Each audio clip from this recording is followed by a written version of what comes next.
average transfer rate is 223 megabytes per second. So I'm running some benchmarks here, speed tests towards my memory storage, and I decided why not make a quick video about this. So go to Diagnostics, command prompt, you want to run this command, you execute it. This will give you what kind of storage medium you have on your pfSense box. In my case, I have this one right here, which is mSATA on this particular interface.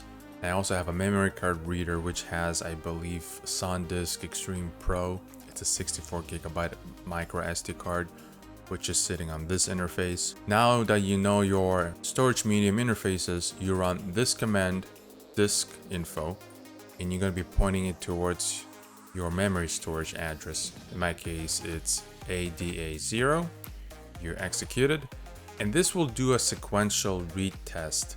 It doesn't do sequential write test, so you get to see real-world performance by doing a sequential test. Also, there is a package that allows you to do a much fancier benchmarks, but this package is not available for some reason for pfSense. So here's the output. You can see the storage capacity, you can see what kind of features it supports trim. You can see the rotation is 0 because it's a solid state drive.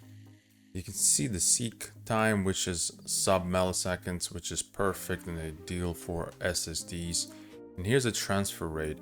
My average transfer rate is 223 megabytes per second, which is a lot and very fast for a firewall or a router from 2013.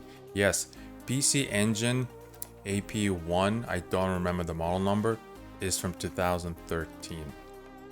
Now let's run the speed test towards that memory card reader, which has the SD card in there, specifically micro SD card. 80 minutes later. So with this new output, we can see that it's 64 gigabytes of storage if you adjust it.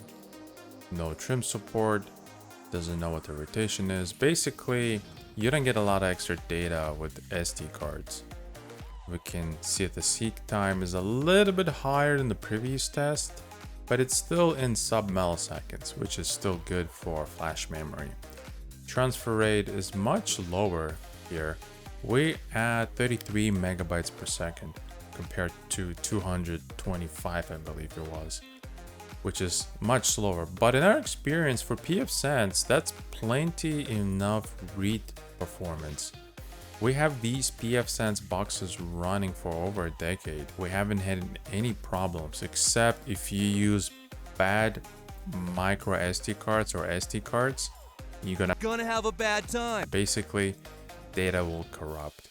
So make sure you use good quality SD card. But for a system from 2013, this is quite amazing. That's pretty much it. That's how you run benchmarks. Once again, thank you for watching. Don't forget to subscribe, and I'll see you next time.